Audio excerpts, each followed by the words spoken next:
Video করতে দেন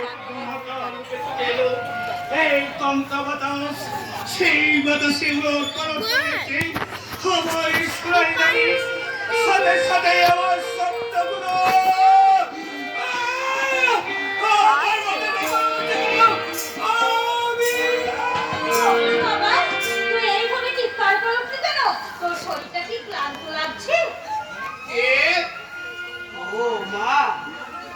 বলছিলে হ্যাঁ বাবা, সকাল থেকে রোদে কত কাজ করছিস, নে বাবা জলটা খেয়ে নে।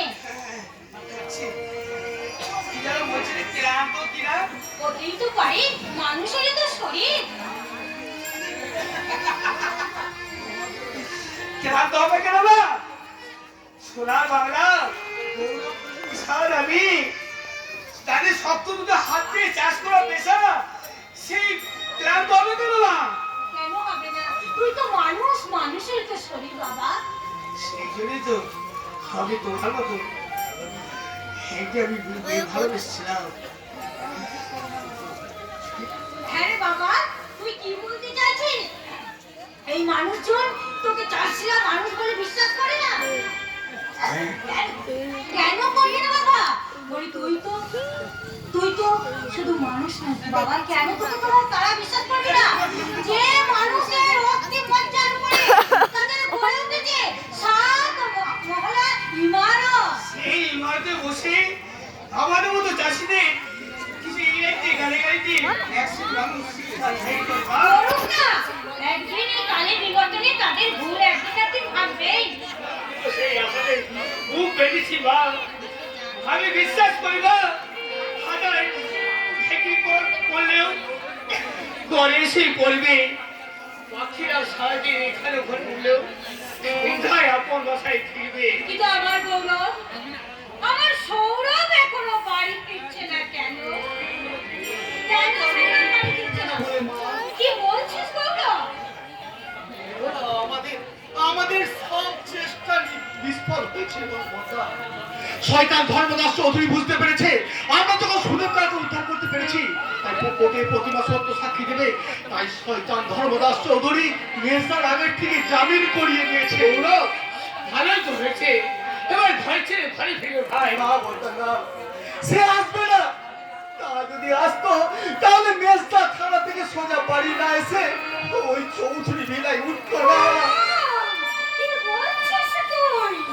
যা চিরন্তন সত্য আমি তাই বলছি না, কিন্তু সেই নির্মম সত্যের মুখোমুখি দাঁড়িয়ে আজ তুমি নীরব নির্ভর কেন বর্ধা? কিছু বলো। সোনার বাংলা একটা সোনার ছেলে ধীরে ধীরে নাম তাই পরিণত হচ্ছে একটা জ্বলন্ত মুখোমুখি দাঁড়িয়ে মিথ্যের প্রতিবাদী ভাষা একটা মূর্খ চাষার মুখে বলে নানি বর্ধা না তোমাকে হাত ছাড়বো না। পবিত্র রক্তের বন্ধু এত সহজে ছেড়ে দিতে পারি না। তাই আমি যাবো তার কাছে মুখোমুখি জিজ্ঞেস করে বলবো কি করবি? কি করবি? কি বলছিস নাকি তুই? মা দাদা শ্রী ভাই সুপ্ত ভালোবাসা তার কাছে মিথ্যে হয়ে যেতে পারে মা, কিন্তু মাতৃদুগ্ধ তার কাছে বিষাক্ত হয়ে গেল। মা গো, লেখাপড়া শিখে সে কি ভুলে গেল জননী জন্ম ভবিষ্যৎ সরিয়দপি করিয়সি মিথ্যে হয়ে যাবে তোমার সব স্বপ্ন প্রতিশ্রুতি ভঙ্গ করে মানুষের কাছে হয়ে যাব বেঈমান বিশ্বাসঘাতক। আমার কিছু করার বড়দা, কারণ আমার সিদ্ধান্ত আমি অটল। ওই নষ্ট মেয়ে প্রতিমাকে আমি বিয়ে করতে পারছি না। মেজদা, তুমি যে কি বলছো তা তুমি নিজেও জানো না মেজদা। জানি ওদের সবাইকে আমার চেনা হয়ে গেছে। তোরা শান্ত ছাড়া কিচ্ছু বুঝিস না। একজন বিপদে পড়লে ওটা দূর থেকে দাঁড়িয়ে হাসে। শোনো, এ কথা তুমি আমাকে যত খুশি বলো মেজদা, কিন্তু এই মার বর্দাকে এ কথা বলে তুমি তোমার শিক্ষার অবমাননা করো না বর্দা। জ্ঞান দেওয়ার চেষ্টা করবি না। জ্ঞান আমি তোমায় দিচ্ছি না মেজদা, আমি শুধু তোমার কথাগুলোই তোমাকে মনে পড়িয়ে দিচ্ছি। তুমি একদিন বলতে আমাদের বর্দা সর্বদেখী মাটির ভগবান, আমাদের দু ভাইকে মানুষ করতে বর্দা যা করেছে হবে তার নিজের স্বার্থের জন্য। সৌরভ, এত বড় কথাটা তুই তোর বর্দার নামে বলতে পারি বাবা? পাঁচটা গায়ের মানুষের কাছে যে মাটির ভগবান, যে রোদ জল ঝড় মাথায় করে নেই, ওই উন্নত মানের ফসল করে তোদেরকে মানুষ করেছে, তোদের বাড়ির জন্য যে ছেলেটা জীবনে কখনো কোনোদিন বিয়েই আরে করবে কেন? নিজে বিয়ে করলে ভাই তোর বউ করে তো ভোগ করবে কি করে?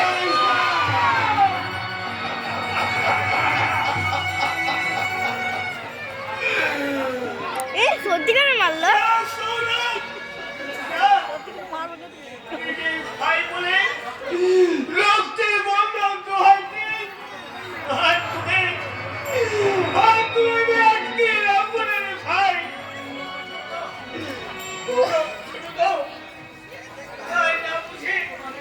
অনেক কথা বলে ফেলেছি ভাই।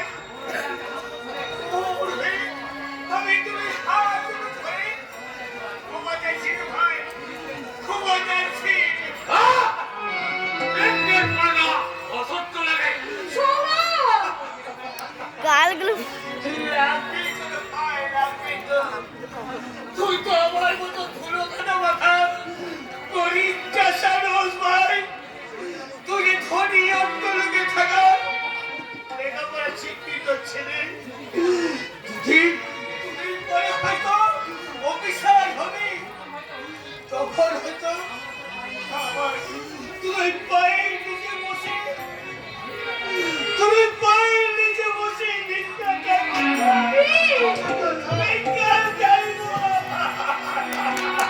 না বটা না, এই গরিব কিষানি না খেতে পেয়ে শুকিয়ে মরবে, তবু কারোর পায়ে ধরে করুণা ভিক্ষা চাইবে না।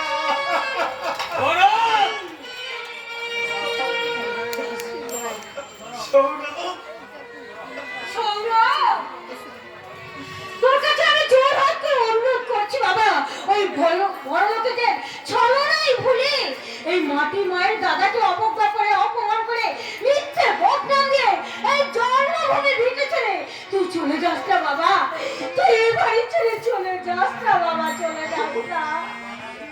বাধা দিও না মা, ওকে তুমি চেনে দাও। দাদাকে দেবতাকে এইভাবে অপমান করার পর সেই ব্রাহ্মণদের ঠাঁই পেতে পারে না।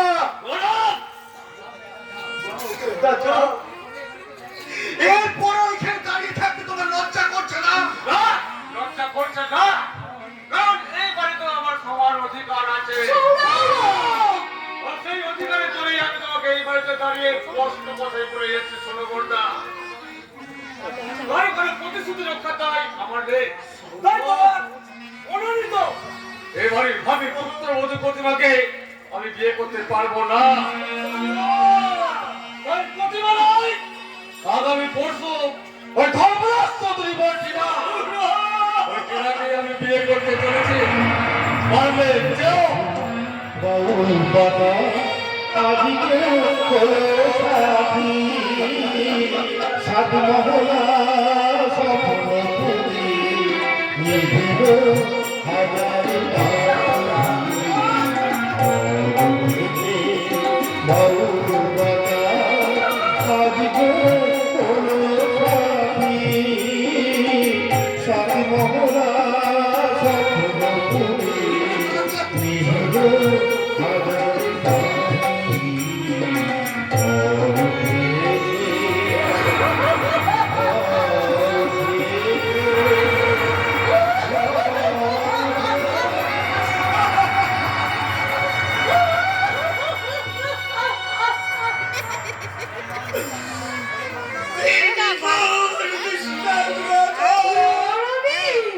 আজ তোর মুখে কথা বাবা? কেন মা? আমি কিছু ভুল করলাম মা? না, তুমি ভুল করবে কেন? তুমি যে নীলকণ্ঠ, এই তাই তো, এই সমাজ সংসারের সমস্ত বীজ তুমি কণ্ঠে ধারণ করে তারপর লক্ষ্মণে ভাই তা যদি পারবো না, তাহলে আমরা সুখের সত্যকে অসাইনের জীবন হাগার করে উঠবে কেন? এতে তো আপনার কোনো দোষ নেই বড়দা, সব প্রতিভা দুর্ভাগ্যের ফল। আর কি দোষটা কি? নিজের ব্যর্থতাকে কেমন করে ঠাকুরি পড়াস? একটা স্বার্থপর মানুষের ভুল করবে তাই মাথায় নিয়ে আপনি নিজের টাকা দোষটা পাচ্ছেন বড়দা। হ্যাঁ, পলাশ ঠিক কথাই বলেছে। তুই ওর কথা ভুলে যা বাবা। ওর চিন্তা ভাবনাকে মন থেকে মুছে ফেল। এমন এমন করে বলবো মা, যাদের আমি শেষ সন্তান নিয়ে বলে কেটে করে মানুষ করেছি মা, সেই ভাইয়ের কথা আমি ভাই, কে ভাই যে তোমার মাথায় তুলে দিয়েছে মিথ্যে কলঙ্কের বোঝা, যে তোমার মতন দেবতার মাথায় তুলে দিয়েছে মিথ্যে কলঙ্কের বোঝা, যে তোমাকে পদদলিত করে আশ্রয় নিয়েছে ওই শয়তানের কোলে, তাকে তুমি ভাই বলে কথা বললেও আমি কোনোদিন ক্ষমা করবো না। এই সমাজে আমাদের মতন মানুষগুলোকে শুধু তুমি কেন কেউ ক্ষমা করবে না। না ঠাকুরপো, আমার বড় খোকার বিচারে আপনাদের কোনো অপরাধ নেই। সেই জন্যই তো তোমাকে মৃত্যু ভয় অপেক্ষা করে ধর্মদাস চৌধুরীর বাগান থেকে উদ্ধার করতে দিয়েছিল। তবু শেষ রক্ষা হলো না পলাশ, আমাদের পাশে ভেঙে খান হয়ে গেল এক দেবতার মন্দির। এই জন্য আমি দায়ী বর্দা, আমার জন্য আপনার জীবনের এই হাহাকার। আপনি আমাকে ক্ষমা করুন বর্দা, আপনি আমাকে ক্ষমা করুন।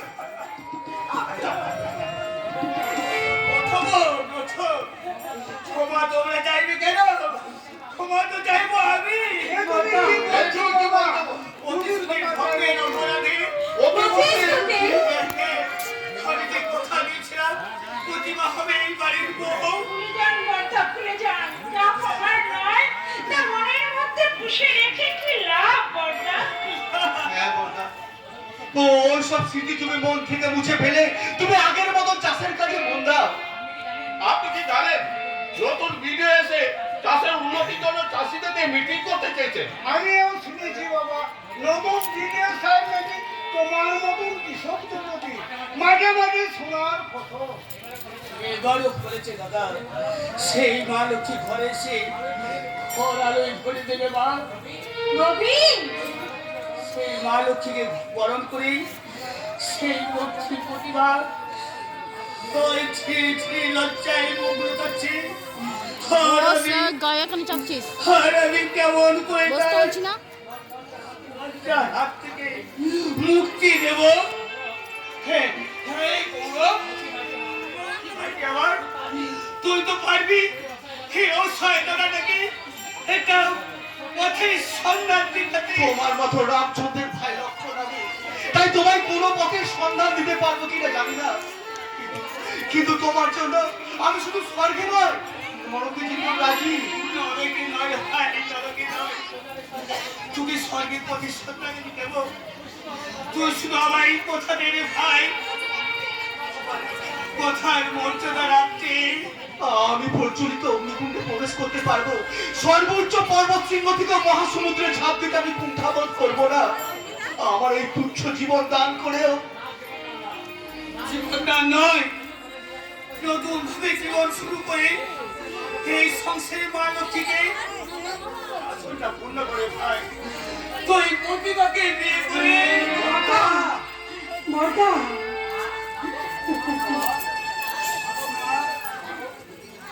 মাগো আমি কি কিছু ভুল না বাবা, তুই কি কখনো ভুল করতে পারিস?